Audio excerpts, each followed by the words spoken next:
As a public speaker, we are said to inspire and challenge our audience.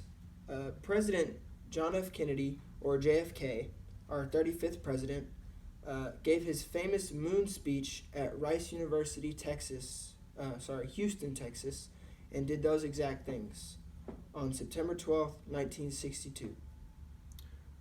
First, he spoke of the history of technological advancements of the United States. He kind of just gave a background of some of our recent and past technological advancements that we had accomplished in such a short period of time. Then, of how we must act now and be first to have peace in space. Peace, you ask? Yes, peace in space. He gave a quote: "This new ocean will be a sea of peace or of war." At this time, we were in the heat of the Cold War. Space was the answer. Though we were losing the space race to the Soviet Union, seeming to be a step ahead of us at each turn, President Kennedy was sure that we were to come out on top.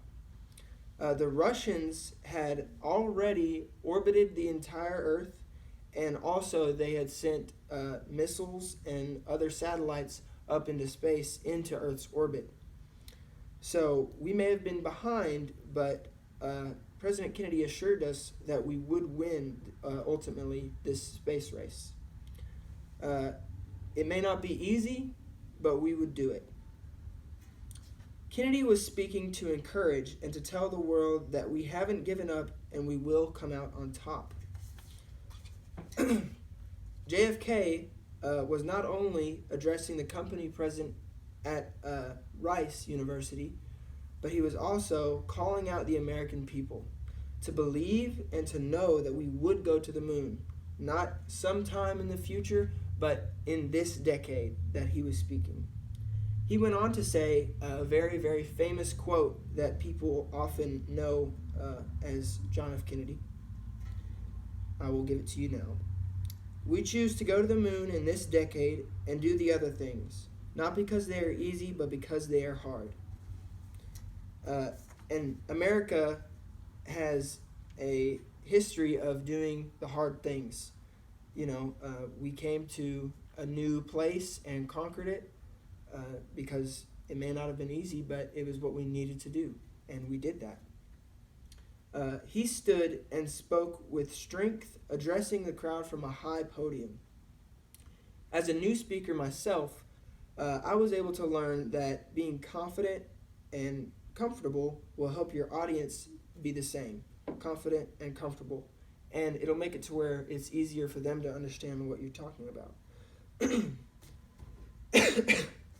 Sorry, excuse me. He also used some things that I noticed out of the textbook that I've learned throughout the semester. He had a very strong introduction, interesting facts throughout that kept me involved and interested in what was going on. And he made the audience and myself feel comfortable and inspired. He's truly an amazing speaker. He also gave a little story to kind of help us more understand why we might be trying to go to the moon. He said, "Many years ago, the great British explorer George Mallory, who was to die on Mount Everest, was asked why he wanted to climb it. He said, 'Because it is there.' Well, space and the moon are there, so that is why we will go to them." Kennedy gave many speeches, but this was his most famous, and also he spoke with some confidence and urgency in his voice that helped us understand that what we were doing was unprecedented and that we were going to get it done. So, go America.